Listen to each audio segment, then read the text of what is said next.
Growing up in Dallas, camping wasn't something we did for fun. Why would anyone willingly go out into the middle of nowhere just to get eaten alive by bugs? The idea seemed ridiculous. It wasn't until college that I realized how wrong I was. During my 4 years at North Texas, I went from a die-hard city boy to something close to a survivalist. The woods became my second home. Until something happened that changed everything. Something that still keeps me out of the forest to this day. I was never a nature guy before moving to Denton. If there was a spider web, I'd walk right into it. If mosquitoes were hungry, I was the main course. So when my roommate, an outdoorsman from deep East Texas, invited me on a camping trip to Lake Ray Roberts, I almost declined.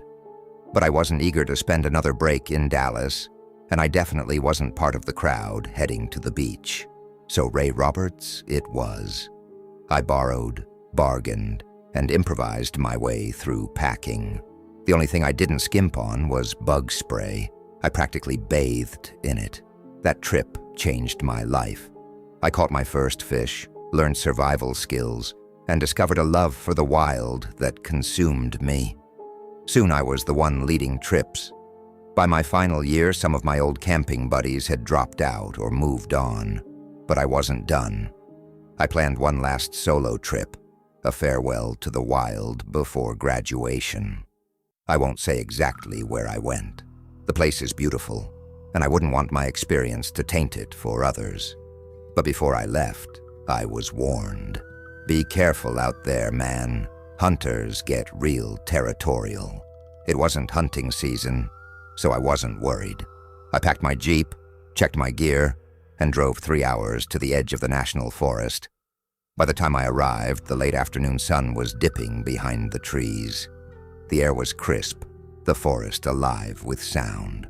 I set up camp, took a short hike, and then returned for dinner. That's when I first felt it. I never saw anyone, but I felt them.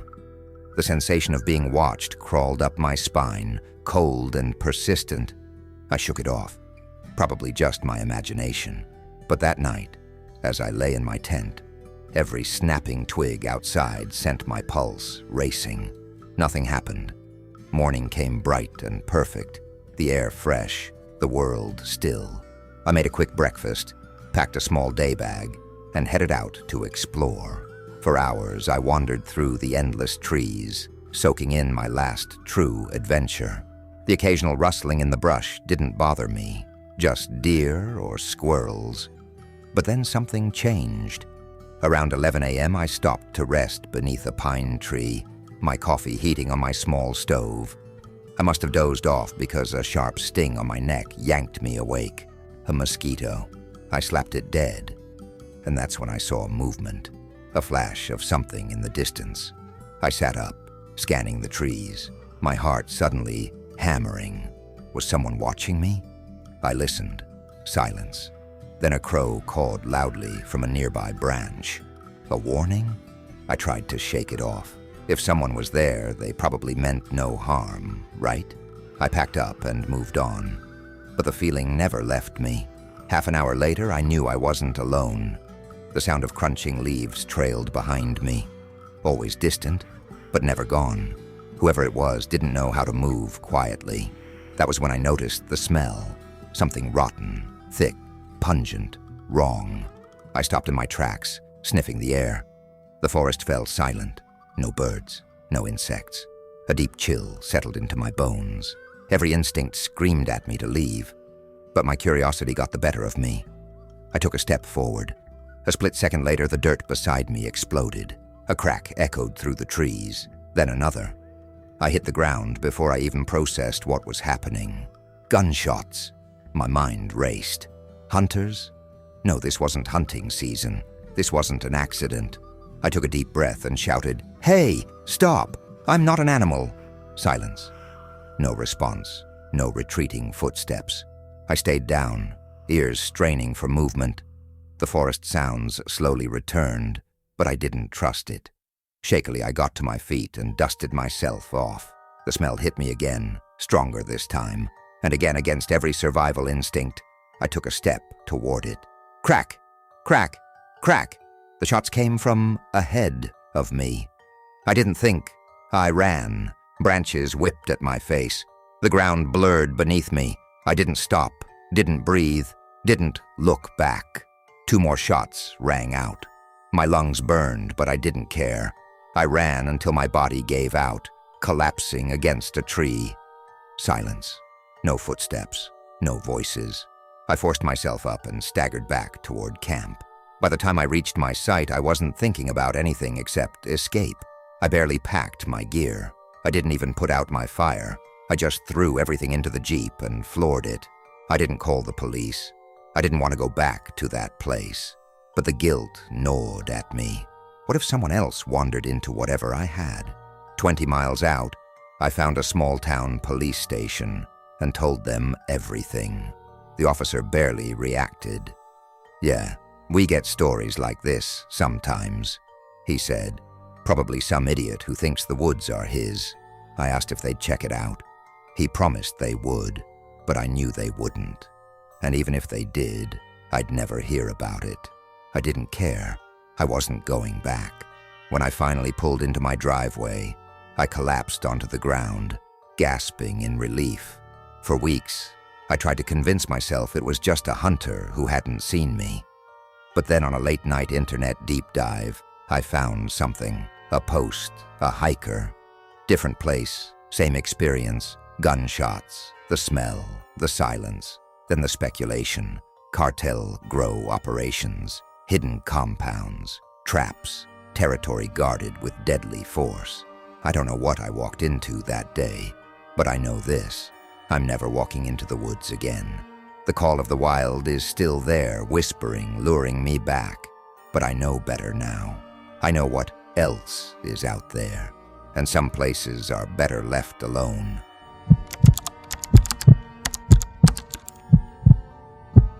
In the late spring of 2017, I finally set out on my long-anticipated camping trip out west. It had been nearly 2 years in the making. A chance to escape, to live in the wild, and for the first time, to camp with firearms.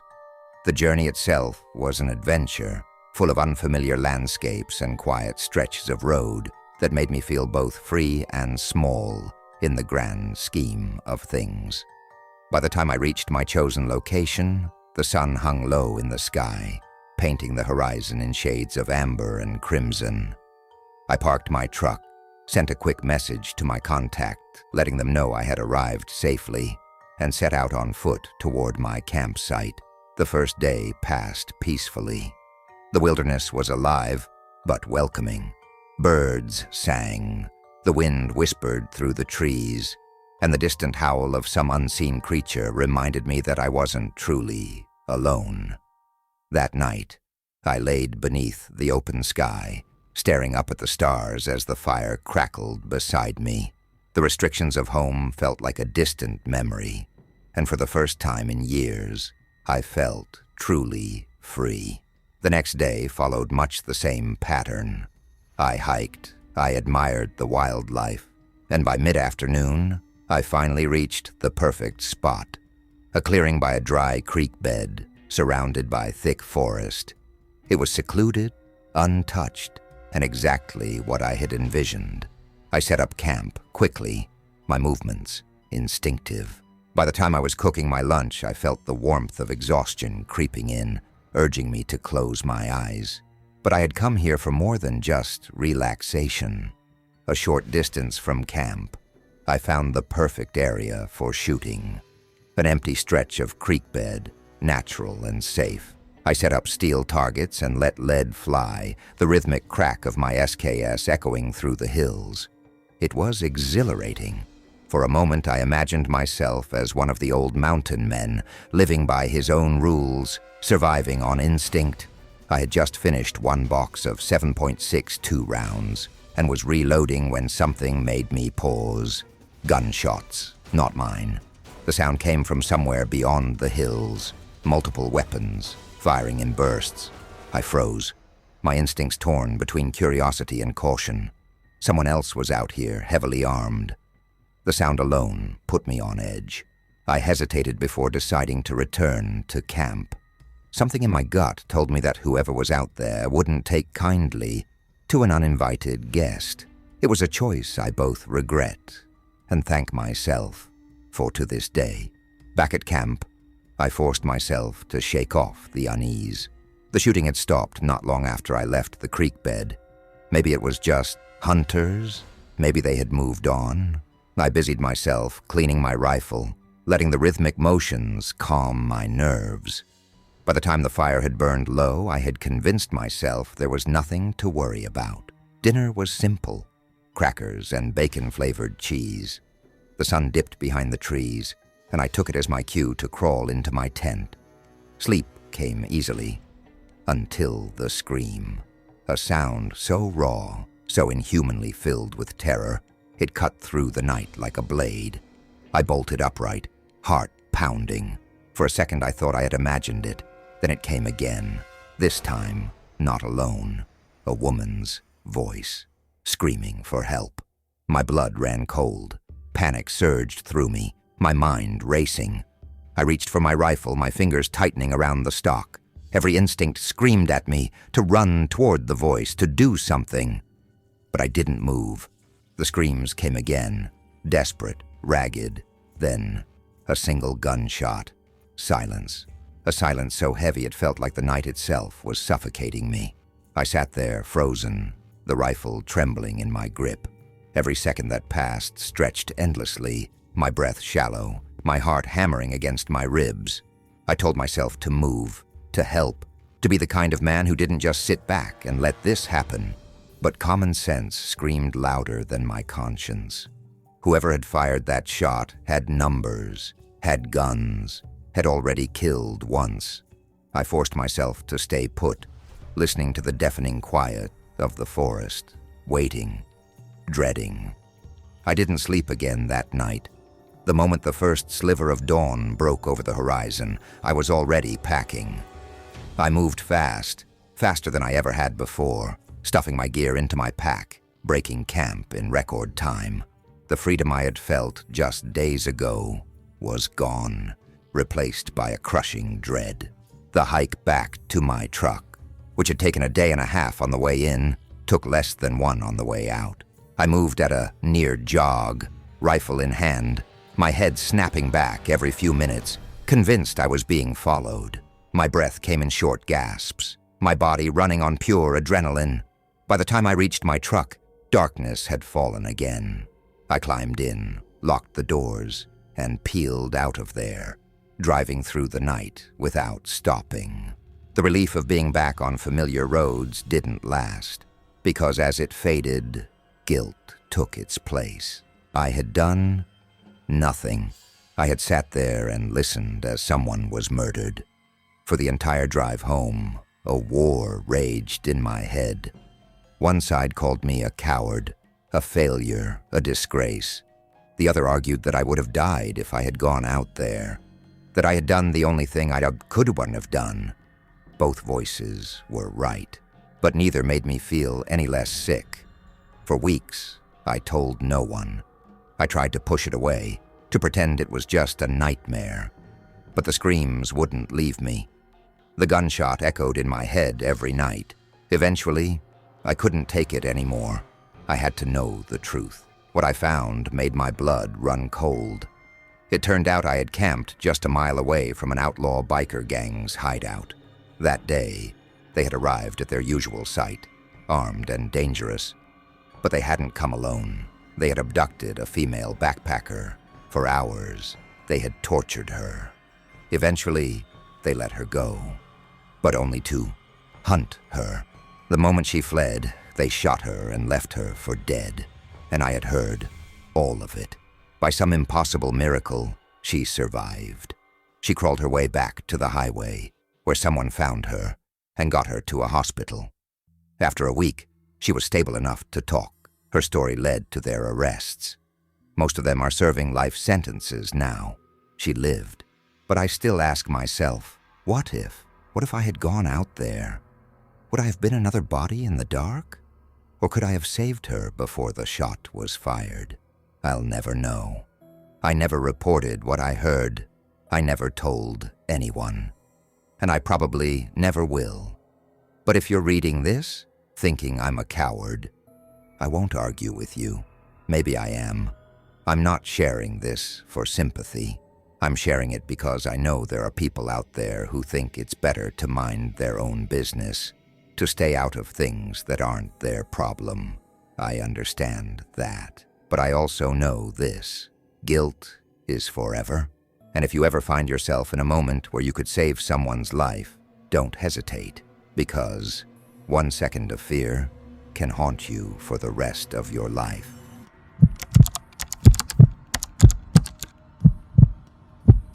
The story isn't over, not even close, but most of what I'll share happened about 12 years ago.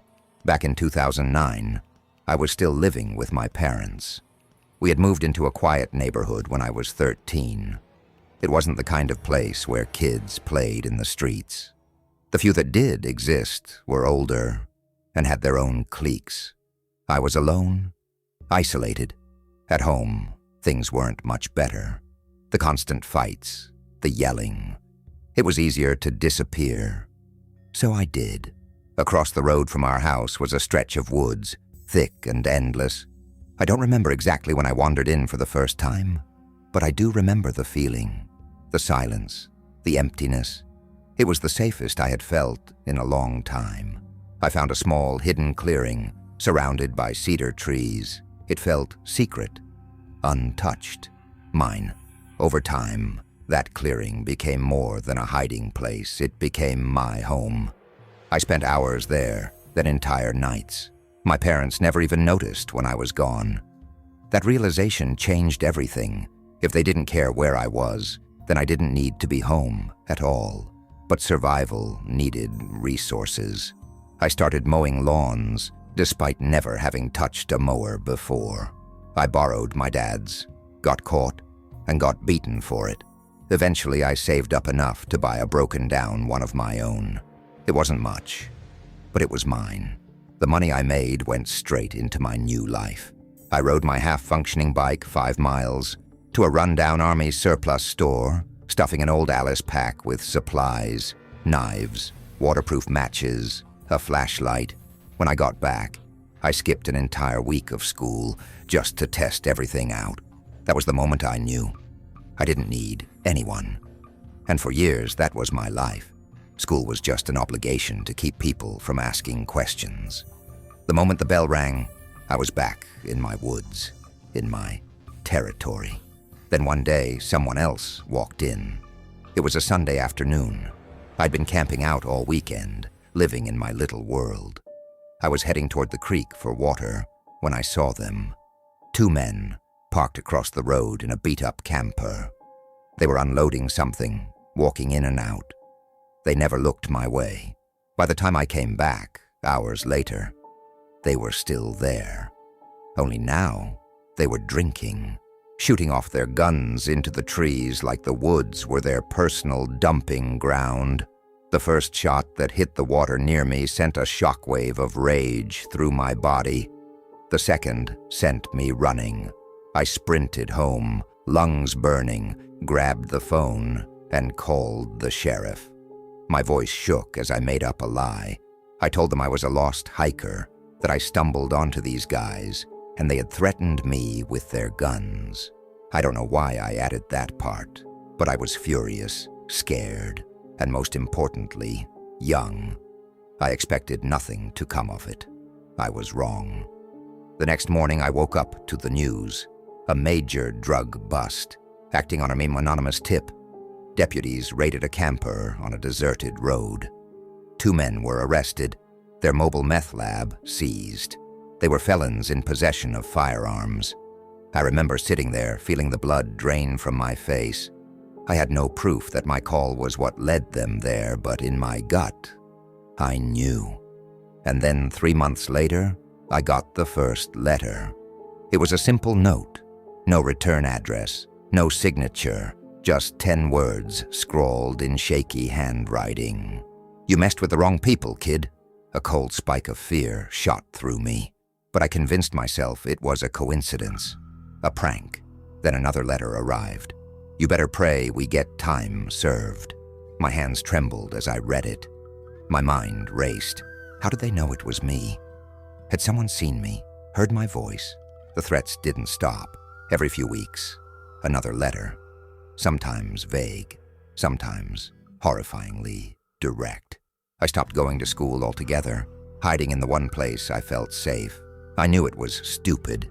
If they wanted me dead, they'd find me. But I didn't care.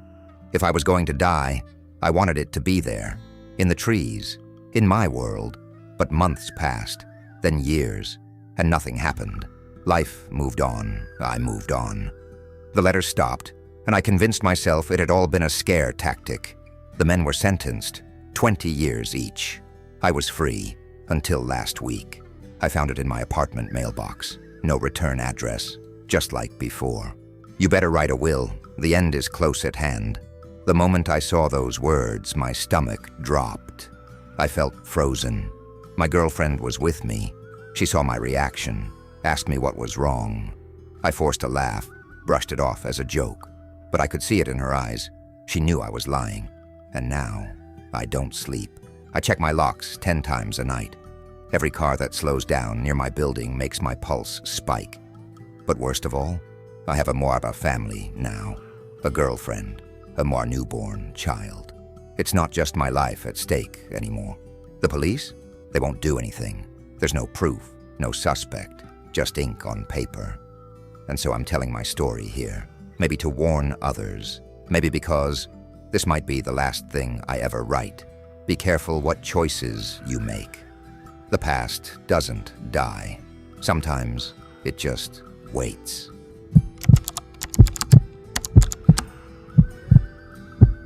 There are moments in life that settle in your mind like a shadow, refusing to fade, no matter how much you try to rationalize them. This is one of those moments. Last year, just as the quarantine restrictions lifted, my wife, Mandy, and I packed our bags and set out for a long overdue hiking trip. We had always loved the outdoors, before marriage, after marriage. It was our thing.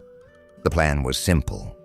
Hike to a secluded lake, camp for the night, and return the next day. The morning was perfect. Clear skies, dry trails, and not a soul in sight. It was the kind of solitude we craved. We had been hiking for hours when we decided to stop at a campsite for lunch. That's where we met. Them.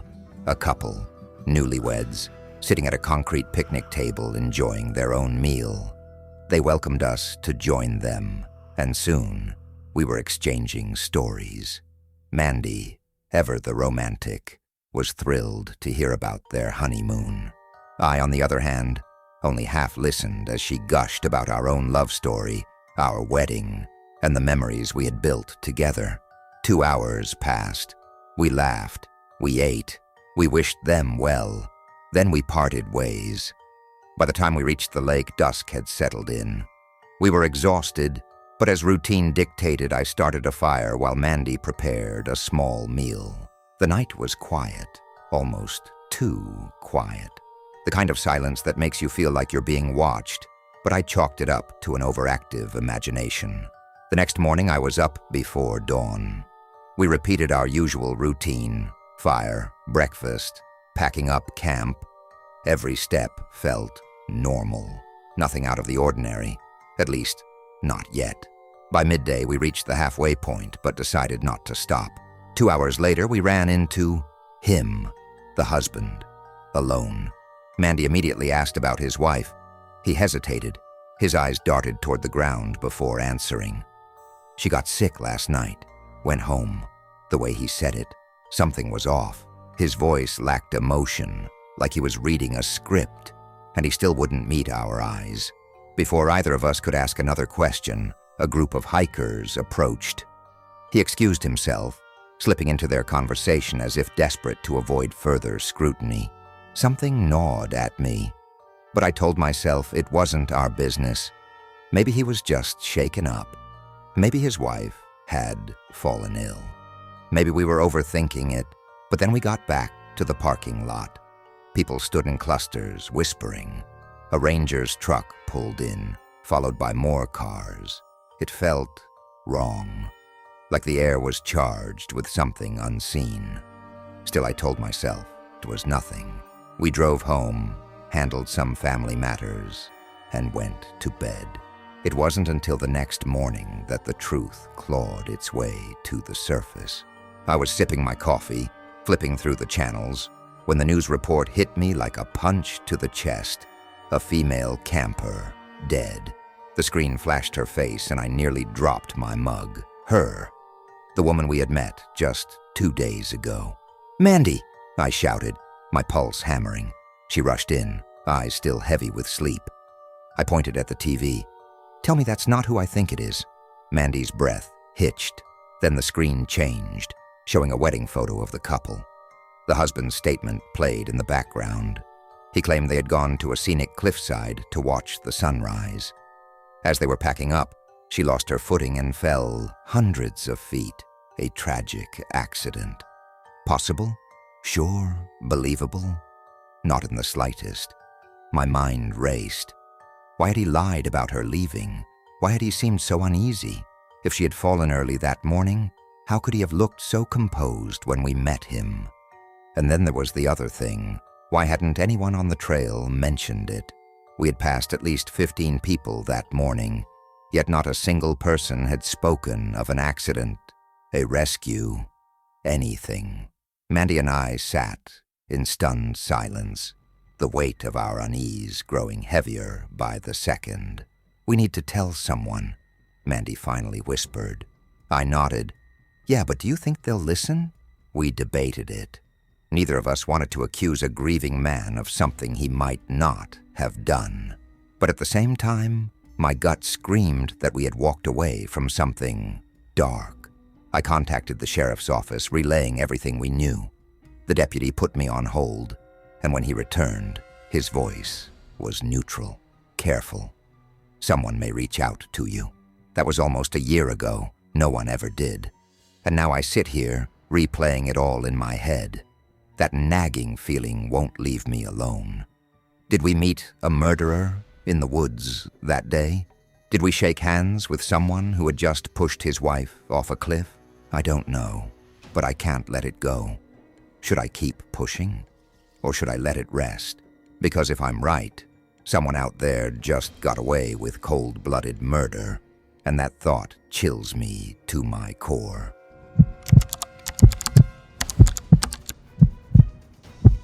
I didn't have a normal childhood. Stability was a foreign concept. After divorcing my father, my mom cycled through a series of losers, some worse than others. But when I was 14, she married Frank, a man she met at the bar where she worked. Frank was a waste of oxygen, a tyrant in his own pathetic way. He tried to replace my father, but I never let him. My dad and I had once been inseparable. Before the divorce, we spent weekends hunting, fishing, and camping. Those memories were burned into me like a brand. Maybe that's why, when I finally ran away, the woods felt like home. I was 17 when I snapped. Frank, despite being an unemployed bum, insisted I wake up at 8 a.m. every morning. Unlike him, I actually worked, a grueling 5 days a week, saving every dollar to escape that hellhole. Sleep was sacred to me, but Frank had no respect for that. One morning he barged into my room, barking orders. I told him to go to hell. His face darkened. He raised his hand, ready to strike. But this time I struck first. He hit the floor, wheezing, his eyes wide with shock. I knew what would happen next. He'd call the cops, play the victim. I had no time. I threw whatever I could into a backpack and left. I never went back. With no plan, no car, and nowhere to go, I wandered aimlessly until the sun began to set. The streets blurred into a cold, gray nothingness. Eventually, I found a patch of forest at the edge of town, slipped between the trees, and kept walking until I was swallowed by the dark. I built a fire, laid down on a pile of leaves, and stared up at the twisted branches overhead. The forest was alive, whispers in the wind, rustling in the brush. The shadows moved when I wasn't looking. Despite everything, I slept. And that was my first mistake. By day, I was just another face in town, working, pretending to have a normal life. By night, I returned to my hidden camp in the woods. It wasn't perfect, but it was safer than most places. Every abandoned building I found had been claimed, either by junkies or worse. The woods, at least, were mine. But I wasn't alone. The railroad cut through my patch of wilderness, and with it came the drifters, hobos, they called themselves. Their camp was half a mile from mine, across the tracks.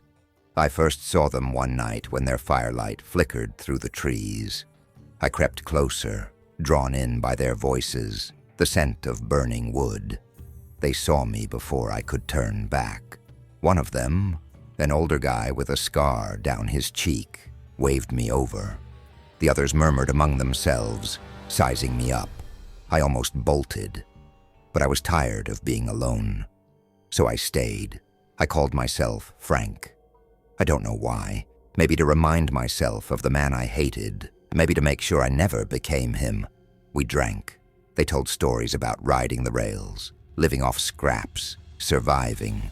They had seen things that didn't make sense. Men vanishing in the night, voices calling from empty train cars, shadows that moved on their own. I laughed at first. I shouldn't have. As the months passed, I became one of them, the regulars at least. But as fall crept in, so did the wrong kind of people. Tampa was one of them. He was older, meaner, a drifter who kept to himself until the bottle was passed his way. Then he talked. And when he talked, he got violent. One night I said something that set him off. His fist hit me before I could react. I hit the ground, his boot slamming into my ribs. The others pulled him off, gave me a chance to run. I didn't sleep that night, and for the first time, the woods didn't feel like home. By winter, survival was my only thought. I had a job, a system, a way to stay alive. But I'd learned my lesson. I kept my distance from newcomers. Then I met Dallas. He was my age, carried a backpack, spoke like he had nowhere to be. I should have known better, but I let him in. We drank together, shared stories. And then I made a mistake. I mentioned payday. I saw the shift in his eyes. He knew I had money. The next night, as we sat by the fire, he asked to borrow some cash. I lied. Told him I had nothing left. He called me a liar, and then he pulled a knife. I froze. I could see it in his face. He wasn't just trying to scare me. He meant to kill me. I turned to run. The blade slashed across my arm, a burning pain, warm and wet. I stumbled, gripping the wound. Dallas stepped closer, his smile twisted, hungry. Then he stopped. Something cracked.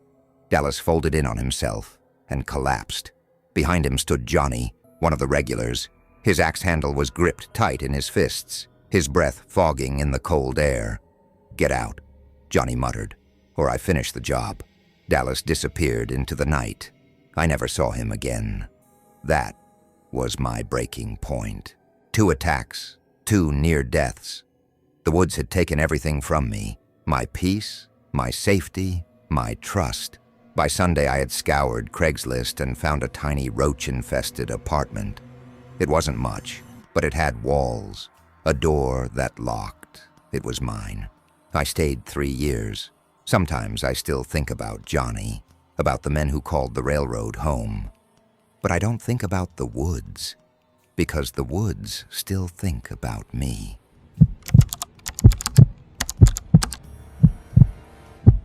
Summer, 2004. The road to the state park was familiar, almost second nature. I had driven this path countless times, seeking solace in the wilderness. The hum of the tires against the pavement was hypnotic, a quiet prelude to the retreat I so desperately needed. As I pulled into the ranger station parking lot, I gave the ranger my usual nod. Just the usual trip, I told him. He barely looked up from his clipboard before waving me off. I checked my pack one last time and set off toward my usual campsite, oblivious to the fact that my life, and someone else's, was about to take a dark and unexpected turn. My love for the outdoors began after September 11th. The tragedy took someone from me. She and I had been college sweethearts, lost touch for years, and only reconnected through the internet. We had planned to meet for Thanksgiving, maybe even rekindle what we once had. But fate had other plans. The news of her death shattered me, left me hollow. I had packed a bag. I had walked into the wilderness intent on never walking out. But something happened when I reached that mountain ridge. The beauty of the place. The stillness. It didn't erase the pain, but it whispered a reason to stay. Nature became my sanctuary, the only thing keeping me from sinking into the abyss. Now, in the summer of 2004, these trips were routine. That first evening passed without incident. The next morning, I decided to hike down into the canyons, hoping to find stone points for my ever-growing collection. I packed light, ate a quick breakfast, and set off. Halfway down the cliffside, a sudden glint of light caught my eye, just for a second. I turned, scanning the landscape. Nothing. A trick of the sun, I thought. Then, another flash, blinding. I staggered, blinking rapidly, and that's when I saw it. A pair of arms, flailing wildly, 50 feet below. Adrenaline surged through me. Someone was down there. Someone was in trouble. I rushed down the trail, barely thinking. There was a rocky outcrop to my left, a shortcut. Without hesitation, I leaped onto it. Crack! The ledge crumbled beneath my feet. For a brief, terrifying moment, I was airborne. Time stretched thin, my stomach lurched, and I braced for impact. The landing came fast, too fast. Pain exploded through my body as I hit the rock-hard earth below. For a moment, I couldn't move. My breath came in short, panicked bursts. When I finally gathered my bearings, I realized I had fallen 20 feet. I had survived, but something was wrong. My left foot wedged. A massive rock had pinned it in place. Panic flared in my chest, but I forced myself to stay calm. Had to get out. I pressed against the top rock, gritting my teeth as I yanked my leg free. Pain shot up my ankle, but I was mobile. No time to assess the damage. Someone else needed help. I turned toward the figure I had seen earlier. She was me, barely moving. A young woman, her body twisted unnaturally, lay a few feet away. At first glance, she looked dead, but then her lip moved. I rushed to her side, kneeling carefully. Hey, can you hear me?" I asked, my voice steady despite the terror creeping in. Her eyelids fluttered open. A smile, a weak ghost of a smile, formed on her lips. "I thought you were dead," she rasped. Her voice was rough, fragile. "Not yet," I joked, forcing a smile. "What's your name?" "Shannon," she whispered. "Shannon, I need you to stay awake, okay? Can you do that for me?" She nodded weakly. "I don't mean to be rude, mister, but you wouldn't happen to have any water, would you?" I dug into my pack, pulling out my dented Nalgene bottle. I tilted it gently to her lips, letting a few drops trickle in. Too much, too fast, and she'd vomit. For the next few minutes, we spoke in hushed tones. I needed to keep her awake, needed to buy her time. But I also knew every second spent here was a second she wasn't getting proper help. "I'm going to get you out of here, Shannon," I promised. I took the fleece from my pack and draped it over her, trying to preserve what little warmth she had left. Then I turned to the loose rock wall I had fallen down. The climb back up was going to be hell. Pain seared through my back as I climbed. My injured foot screamed in protest, but I pushed forward. Every breath felt like fire. Halfway up, I slipped. Gravel skidded beneath my hands, and for a split second, I thought I was going to fall again. But I caught myself, kept going. By the time I reached the top, my vision blurred with exhaustion. The ranger station wasn't far. I forced my body forward, my pace a limping, painful stride. When I finally staggered through the ranger's door, It was day 12:45 p.m. The ranger didn't waste a second. Within 1 minute, a rescue team was assembled and headed for the canyon. I barely remember the ambulance ride, the hospital, the IVs, the way the fluorescent lights buzzed overhead. It wasn't until nearly 6 p.m. that I saw them wheeling Shannon into the ER. She looked worse than before. Hours passed. Surgery, waiting, more waiting. And then, news. She survived. Shannon had suffered a punctured lung, a concussion, a broken arm, and more injuries than I could count. But she survived, and life moved forward. I never saw Shannon again, but I heard about her once, years later. She was living in Colorado with her husband and 3 sons. She had healed. And so had I. I don't know if she remembers me, but if she ever comes across this story, I just want her to know I'm glad I was there that day. And I hope she lives a long, happy life, because she fought for it. And so did I.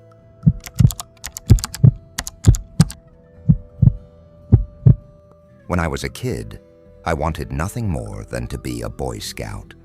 Back then, it was still a respected group that taught survival skills and instilled a sense of adventure. I must have been around 10 when I finally convinced my mother to let me join. She was hesitant. Growing up in Russia, Scout-like organizations had been more like military training for children. It took weeks of nagging, but eventually, I got our den mother to speak with her. After a long interrogation, my mom relented, and I officially became a Cub Scout. But my excitement was short-lived. Our den mother was a neurotic, overwhelmed single mom with little patience for rowdy boys. There were no epic camping trips, no survival training, just half-hearted meetings in a cramped church basement.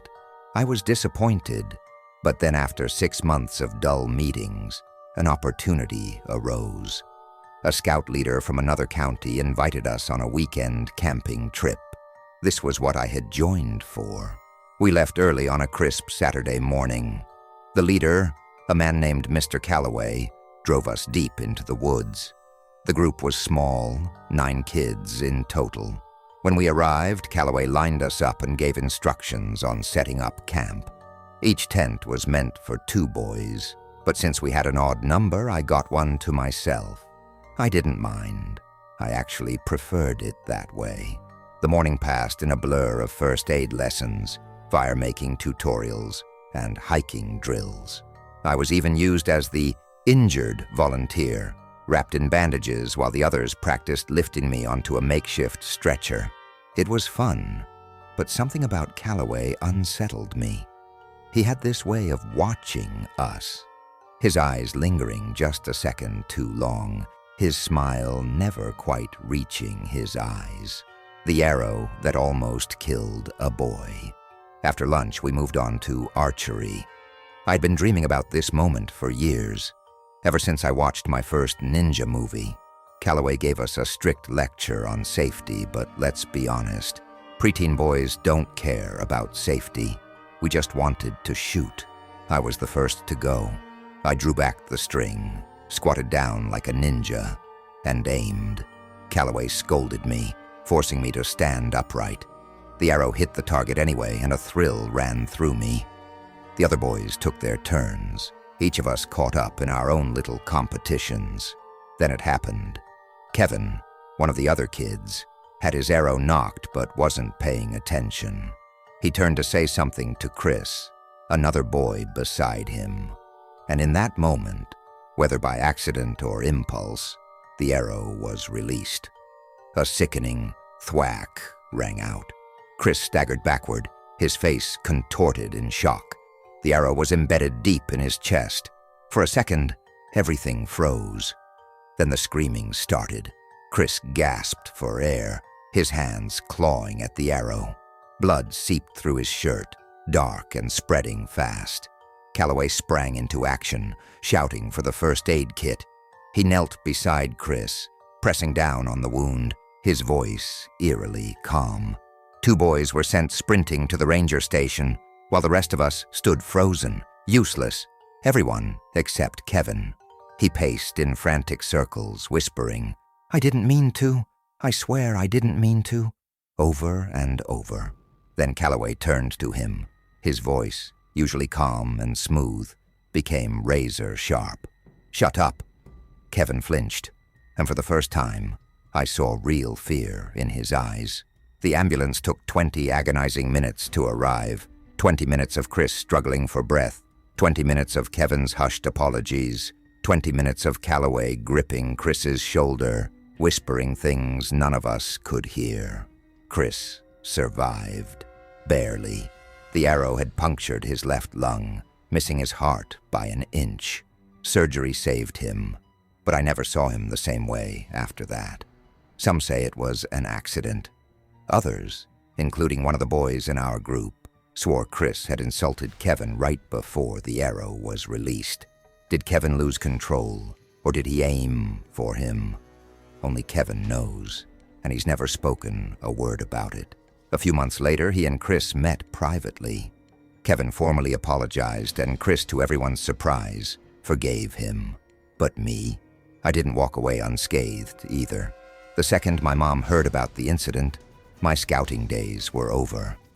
And honestly, I wasn't upset, because there was something about that trip. Something wrong. I never told anyone. But that night, long after the ambulance had left, I lay awake in my tent, and outside, just beyond the edge of the campfire's glow, I swear I saw Calloway, standing in the darkness, smiling, just watching. I never went camping again.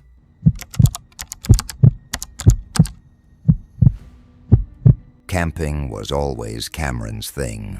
He chose the sites, planned the trips, and I just tagged along. This time was no different. He picked a secluded spot deep in the forests of the East Coast, a place that required a decent hike to reach. That was part of the appeal. No crowds, no distractions, just the two of us and nature. The site was less defined than expected. No clear boundaries, no official markers, just a few grassy clearings between the trees that could have been meant for campers. We picked one at random and set up our tent. At first, the place seemed untouched, peaceful even. But as we settled in, we noticed something strange. Scattered across the area were forgotten belongings. An old trekking pole, a single hiking boot, a rusted pocket knife. Nothing major, but enough to feel off. Who leaves behind a single boot? Why abandon perfectly good gear? We shrugged it off. Maybe careless hikers, maybe people in a hurry. We spent the day relaxing, talking, and enjoying the isolation. As night fell, we lit a fire, its glow flickering against the towering trees.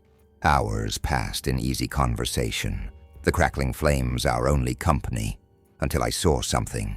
A light, small, distant, barely visible through the dense forest behind Cameron. A campfire. "There's someone out there," I muttered, pointing over his shoulder. He turned, squinting into the darkness. At first he saw nothing, then the faint orange glow flickered again. The realization hit us at the same time. We weren't alone. That wasn't the strange part, though. The strange part was the location. As far as we knew, there was no campsite over there, just endless dense forest. No clearings, no trails. Yet someone had set up camp deep in the trees, far from where anyone else would.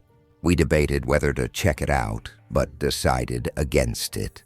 If they wanted to be alone, that was their business. We put out the fire and turned in for the night.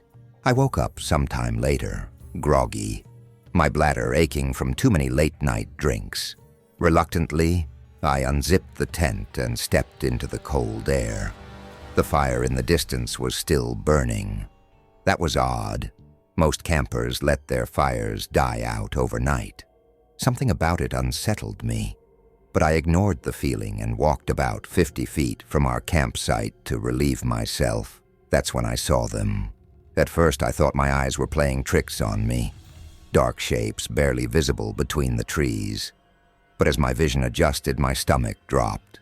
They were figures, tall, unmoving, standing in the forest between me and the distant fire. I held my breath. 10, maybe 15 of them, silent, motionless, watching. A cold shiver ran down my spine. My mind raced for an explanation.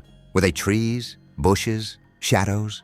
I blinked, trying to rationalize what I was seeing, but they were too still, too deliberate in their stance. I turned and hurried back to the tent, my pulse hammering in my ears. Should I wake Cameron? What if I was imagining things? Number.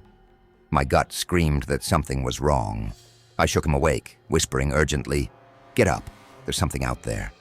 He groggily sat up, rubbing his eyes. "What?" "I don't know.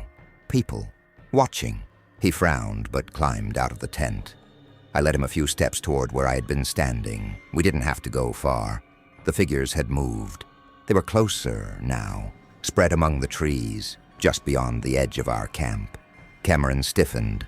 I didn't need to ask if he saw them too.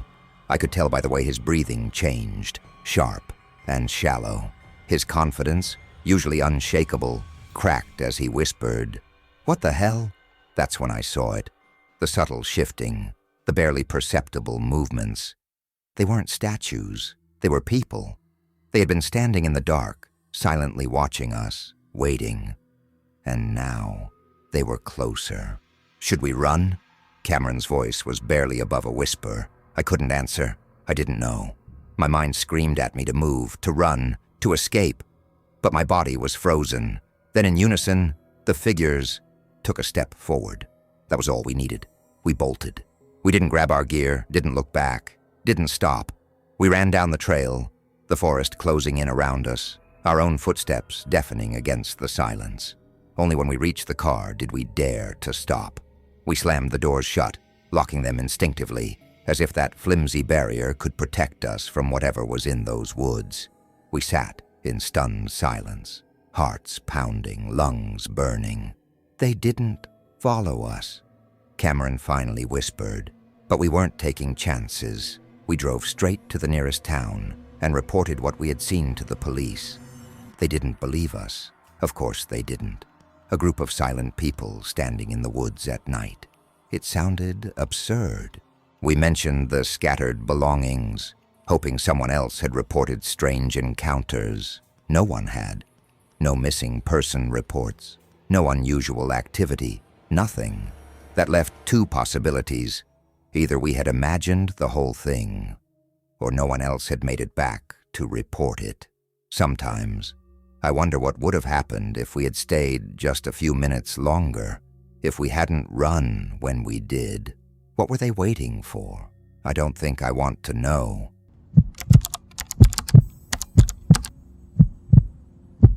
It happened 2 years ago, in the heart of spring. I had taken some time off work to go camping at a small lake in northern Minnesota, a place I'd visited before, either with friends or family. But this time, I was alone. The hike to the lake took about 2 hours, an easy walk along mostly flat trails. By the time I arrived, the sun was already beginning its slow descent. I pitched my tent a little way into the woods, just far enough to keep some distance from the lake, then settled into my chair, cracked open a beer, and let the sounds of the water and chirping birds wash over me. I've always loved the stillness of the woods at night. There's something freeing about it, something peaceful. But that night was different. As dusk settled and shadows stretched long between the trees, I built up a campfire. The warmth should have been comforting, the flickering flames a familiar companion. But an unease crept in, subtle at first, like a whisper at the edge of my mind. I felt like I was being watched. I kept glancing over my shoulder, scanning the darkened tree line. Nothing. No movement. No sounds beyond the crackling fire and the occasional rustle of leaves in the breeze. And yet the feeling wouldn't go away. It clung to me like damp air before a storm. I told myself I was being irrational. I'd camped alone before. Why was I suddenly so paranoid? Still, every few minutes my eyes would drift back to the darkness, expecting to see something that wasn't there. Hours passed. It was close to 11 p.m. when it happened. A loud, crack shattered the silence. It wasn't some twig snapping under a squirrel's foot. No, this was deep, sharp, like a thick branch being crushed beneath something heavy. I froze. My breath caught in my throat. The sound had come from directly ahead of me, beyond the reach of my fire's glow. The darkness was impenetrable. I couldn't see anything. My pulse hammered against my ribs as I fumbled for my bear spray. "Hello?" I called out. My own voice sounded weak. "Someone out there?" Silence. Not even the wind stirred. No rustling of underbrush, no footsteps retreating, nothing. And that was the problem. If it had been an animal, I should have heard movement. Branches brushing against fur, paws crunching leaves. But there was only silence. That silence was worse than any noise. Slowly, I reached for my backpack. My fingers dug for the flashlight. When I finally grabbed it, nearly dropping it in my trembling hands, I flicked it on and swept the beam across the tree line. Nothing, just trees and emptiness. I forced myself to stay calm. Maybe a branch had fallen. Maybe I was letting my imagination run wild. I threw more wood into the fire, making sure it wouldn't die down anytime soon. The light comforted me, but not enough. Every few minutes I flicked my flashlight back on, scanning the trees, and then I saw him. At the very edge of my light, just at the fringe where the darkness swallowed the beam, a figure stood, tall, freakishly tall, not inhumanly tall, but at least 6'5", broad-shouldered, built like a linebacker. His face was impossible to make out, just a dark silhouette against the night. The moment the light hit him, he moved, not toward me, not away, just back, slipping out of the light's reach, melting into the blackness like he had never been there at all. The blood drained from my face, the sound, the feeling of being watched. It had been him. How long had he been standing there? Panic seized me. I wasn't waiting to find out what he wanted. I moved fast, ripping my tent down, stuffing my belongings into my backpack with shaking hands.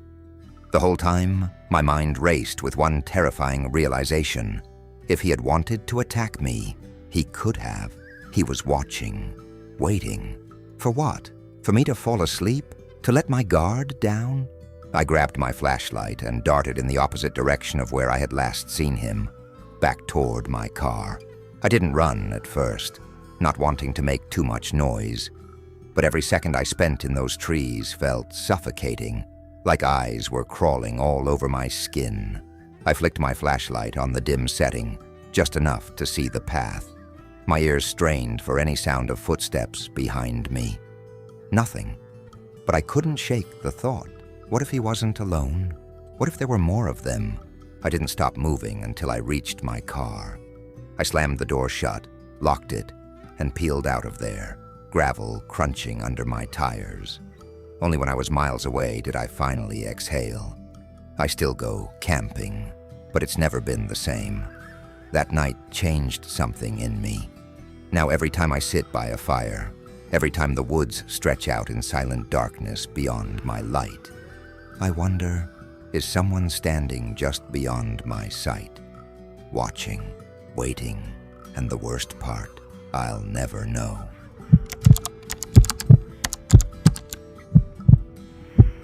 This happened back in 2014. I live in a small town surrounded by dense forests and old campgrounds, places where, if you scream at night, no one will hear you. I had a 4-day weekend off from work and decided to go camping alone, something I hadn't done in a while. I chose a secluded campground about 45 minutes from town. It was small, just 3 sites, each with a fire pit, an old grill, and a wooden bench that looked like it would collapse if you sat too hard. When I arrived, the place was completely empty. No other cars, no other campers. Perfect. I parked in the dirt lot, grabbed my gear, and chose the furthest campsite. The short walk to it was dense with trees, making it feel like I was deep in the wilderness. After setting up my tent, I sat down and realized I had no idea what to do. Should I just sit here? Read? I figured there might be a trail nearby, so I walked back toward the entrance. That's when I saw it. A rusted, beat-up red Toyota was now parked next to my truck. It looked ancient, covered in dents, scratches, and patches of rust. But what really unnerved me? It had no license plates, not on the front, not on the back. I scanned the area, but I didn't see anyone, no movement, no sound. Trying to shake the unease creeping into my chest, I walked back to my site and sat down on a log. But only 10 minutes later, I heard footsteps. Slow, deliberate footsteps crunching against the gravel behind me. I turned. A man was walking down the trail toward me. No backpack, no camping gear, just a tattered brown jacket full of holes, greasy, unkempt hair, and a scruffy beard that made him look older than he probably was. His eyes, though, there was something off about them. "You wouldn't happen to be able to help me with something real quick, would you?" he asked, his voice hoarse. I hesitated, but having nothing else to do, I shrugged. "Sure." His lips curled into a strange smile. "Not yet. Still gotta do a few things first. But I'll come get you in a little bit." Before I could ask what he needed, he turned and walked off. I sat there, confused. Why ask for help if he didn't need it yet? And why did he come straight to me instead of setting up his own site first? I waited. 15 minutes passed, then 30, then an hour. By then the sun had started dipping below the treetops. Another hour later, I had completely forgotten about him. I was sitting by the fire, cooking my dinner when, crunch, footsteps, coming from the darkness. I turned, but I couldn't see anything. The fire's glow only stretched so far, leaving the trail behind me, swallowed in blackness. But I could hear him, the slow, deliberate steps of someone approaching. Then, out of the shadows, he emerged, stepping into the dim light. It was him. "You ready?" he asked casually, as if hours hadn't passed. "Still need a hand." Something in his tone made my stomach knot. "With what?" I asked, my voice coming out more hesitant than I intended. His smile didn't falter. "Won't take long. You're not busy, are you?" The way he said it, it wasn't a question. It was a statement. A lump formed in my throat. Every instinct in my body screamed at me to say no, but my social awkwardness got the best of me. Before I could stop myself, I mumbled, sure."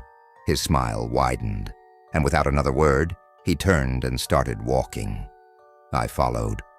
We left the warm glow of my fire, stepping into the cold, suffocating darkness of the woods. The further we went, the more I realized how wrong this felt. He wasn't using a flashlight. He knew exactly where he was going, even in pitch blackness. A chill crept up my spine. "So, what exactly do you need help with?" I asked, trying to keep my voice steady. He didn't answer. He just kept walking.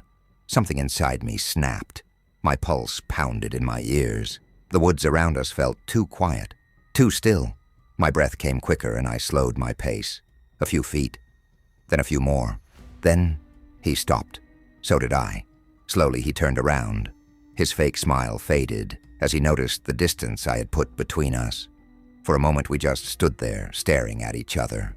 Then his hand moved, reaching inside his jacket. My body reacted before my brain could. I turned and sprinted into the trees. Behind me, I heard him curse under his breath, then the sound of heavy footsteps pounding against the forest floor. He was chasing me. I ran blindly through the trees, my breath burning in my throat. The only thing I could hear was the crunch of leaves and twigs beneath our feet, his getting closer. Then, silence. I didn't stop running. Not until my legs ached and my lungs screamed. Finally, when I thought I was far enough, I crouched behind a fallen tree, struggling to stay quiet. My whole body was trembling.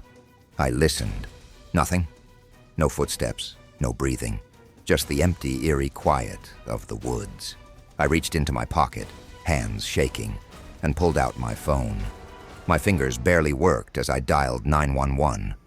When the cops arrived at the campground, my truck was still there, but the red car Jorobin, and so was he. I gave them every detail I could. The rusted Toyota, his tattered clothes, the way he tried to lure me into the woods. They searched, but found nothing. No trace of him. That night, as I sat in my locked truck, shaking, one thought kept looping in my mind. He had planned this.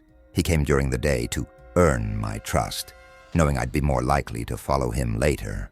He waited until it was dark, until I was alone, and worst of all, I have no idea what would have happened if I hadn't run.